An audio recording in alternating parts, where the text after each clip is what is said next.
مساء الخير، إن شاء الله يكون الكل بخير يا رب. شوربة العدس التركية بتختلف عن شوربتنا وطيبة بشكل رهيب.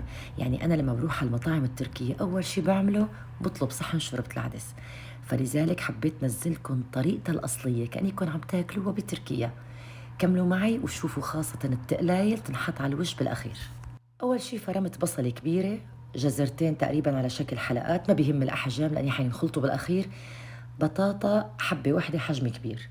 بجيب هالطنجرة بحط لي شوية زيت زيتون وبنزل البصل وبتركه ليدبل شوي، بس بضيف له معلقة كبيرة من معجون الطماطم دبس البندورة وبحركهم مع بعض. وبعدين فورا بنزل الجزر وبنزل البطاطا وبخليهم كلهم يتقلبوا مع بعض على النار لحتى تقريبا يستووا، مو شرط يستووا كاملا. هلأ بدي ضيف العدس. طبعا العدس بغسله فقط، ما بنقعه.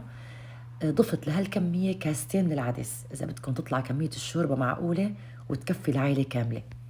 بحرك العدس ثواني مع الخضار، بعدين بنزل تقريبا لترين من المي. طبعا ما بنسى الملح، الملح مثل ما انتم بتحبوا، وفلفل أسود. بشوربة العدس التركية ما الكل بحط كمون، حبيتوا تحطوا كمون ضيفوا، أنا ما حطيت.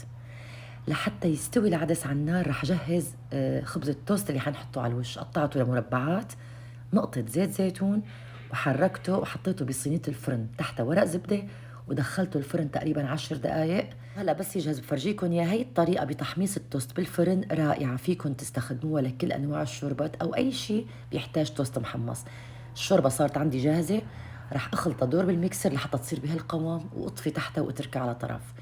والتوست صار عندي جاهز، لونه أشقر بياخد لعل ذهبي، رح أتركه كمان على طرف. رح جهز التقلاي، معلقة كبيرة من الزبدة بحطها على النار، بضيف فوقها معلقة صغيرة مليانة من الفلفل الأحمر، حتى إذا معلقة كبيرة ما في مشكلة، كتير طيبة. وصارت شوربتي جاهزة، رح صبها وحط على وشها التقلاية والخبزات، وصارت جاهزة بتجنن. عن جد جربوها. أنا كتير بحب شوربة العدس، وقت بعمل شوربة العدس على طريقتنا نحن السورية باكل يعني صحن صغير. هون أكلت 3 وما حسيت، بتشهي كتير طيبة.